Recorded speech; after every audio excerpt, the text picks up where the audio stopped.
Well, the knife is all finished. Here it is. Purpleheart scales, OW3 knife blade, fairly decent sized, convex grind, nice and shiny as you can see, decent action, got a nice snap to it, locks fairly solid in the closed position, no tang sticking out, no spring sticking out in the closed position,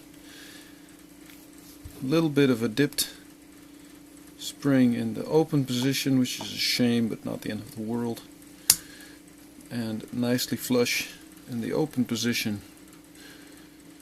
So my Scagel type folding knife adventure has come to a fairly good end. It's kind of like a cross in between a Scagel folder and a sod buster, or a Scagel buster if you like. On to the next one. Thank you for watching.